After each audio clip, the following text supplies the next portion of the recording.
তিনটা কাজ মানুষের গুনার একটা বড় বড় অংশকে মিটিয়ে দিবে। এক নম্বর কাজ হচ্ছে সংকটকালীন অবস্থায় দান, মানে আপনার দান করার এখন সামর্থ্য খুব কম, টাকা পয়সার টানা হেঁচড়া আছে, এখন আপনি দান করছেন, এই দানের বিনিময়ে আল্লাহ পাক গুনাহ আপনার মাফ করবেন। দুই নম্বরটা হচ্ছে কঠিন গরম পড়েছে, এই গরমের দিনে আপনি রোজা রেখেছেন, তৃষ্ণার্ত থেকেছেন, এই গরমে রোজা রাখার কারণে আপনার গুনাহ মাফ হয়ে যাবে। একটা কারণ হচ্ছে প্রচন্ড শীতকাল, এই যে এখন শীতকাল পড়ছে, এই শীতকালে আপনি ঠান্ডা পানির উজু করছেন কষ্ট করে, এই উজুর বদৌলতে আপনার গুনাহগুলো মাফ হয়ে যাবে। কিয়ামতের মাঠে মানুষ দাঁড়িয়ে থাকবে 50,000 বছর, হিসাব শুরুই হবে না। মানুষ হিসেব শুরু করার জন্য নবীদের দ্বারস্থ হবে। আদম আলাইহিস সালামকে গিয়ে বলবে যে আমরা দাঁড়িয়ে থাকতে থাকতে ক্লান্ত, আল্লাহর কাছে সুপারিশ করেন, অ্যাটলিস্ট আল্লাহ পাক বিচারটা শুরু করুন। আদম আলাইহিস সালাম বলবেন যে আমি পারছি না। নূহ আলাইহিস সালামের কাছে তিনি বলবেন আমি পারবো না।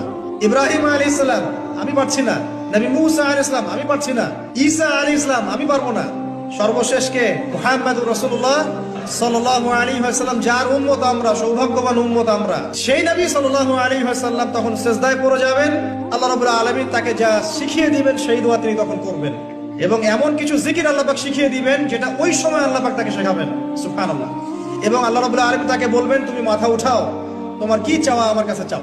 নবী সাল্লাল্লাহু আলাইহি ওয়াসাল্লামের সুপারিশের ফলে এই উম্মতের যে ব্যক্তির কলমের মধ্যে যাররা পরিমাণ ঈমান আছে, সরিষা দানা পরিমাণ ঈমান আছে, ইনশাআল্লাহ একদিন না একদিন সে জাহান্নাম থেকে মুক্ত হয়ে জান্নাতে যাবে ইনশাআল্লাহ। রাতের বেলা তোমরা বাচ্চাদেরকে সন্ধ্যাবেলা ছেড়ে দিও না, সন্ধ্যাবেলা বাচ্চাদেরকে ছেড়ে দিও না, কে ভালো করে সন্ধ্যাটা হয়ে যাক, যদি ছাড়তে হয় তারপর ছেড়ো। তারপর রাত যখন গভীর হবে তখন তোমরা এলোপাথালি ঘোরাফেরা করো না, রাস্তাঘাটে বনে জঙ্গলে ঘোরাফেরা করো না। আর এই সময় এমন কিছু মাখলুককে আল্লাহ পাক ছেড়ে দেন যাদেরকে তোমরা দেখো না। এখন বিজ্ঞান যেটা প্রমাণ করতে পারে নাই, এটা কি বিজ্ঞানের ব্যর্থতা না ইসলামের ব্যর্থতা? আচ্ছা, তিনি বলছেন রাতের বেলা এমন কিছু মাখলুক বের হয় যাদেরকে তোমরা দেখো না। দুষ্ট জিন বের হয়। কি বের হয়? জিন জাতি নাই পৃথিবীতে? আল্লাহ পাক সূরা জিন নামে একটা গোটা সূরা নাযিল করেছেন, করেন নাই?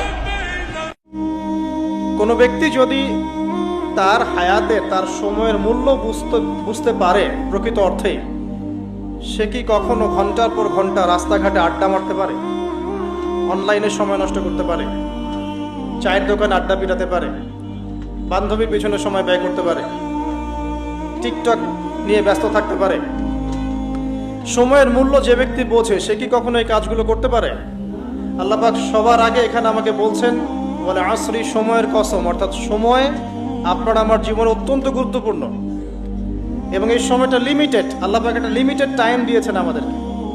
এই টাইমটা বাড়বেও না কমবেও না, হয়তো বা বরকত হতে পারে বা বরকত কমে যেতে পারে। হায়াত যেটা আল্লাহ পাক দিয়েছেন এটা কিন্তু বাড়ে না কমে না, বরং এর মধ্যে হয় বরকত হয় অথবা বরকত কমে যায়। আমাদের মেয়েদেরকে বুঝান, বাসায় গিয়ে বোনদেরকে বুঝান, মাদেরকে বুঝান, স্ত্রীদেরকে বুঝান, তাদেরকেও একটা উদ্দেশ্য আল্লাহ পাক সৃষ্টি করেছেন। কি উদ্দেশ্য? তারা যেন ইসমাইলের মতো প্রজন্ম জন্ম দিতে পারে। তাদেরকে সিরিয়াল দেখার জন্য পাঠানো হয় না, তাদেরকে এই রং তামাশা করার জন্য আর স্নো পাউডার মেখে বাইরে ঘোরার জন্য পাঠানো হয় না, এবং এটাকে কন্ট্রোল তো আমাদেরকে করতে হবে।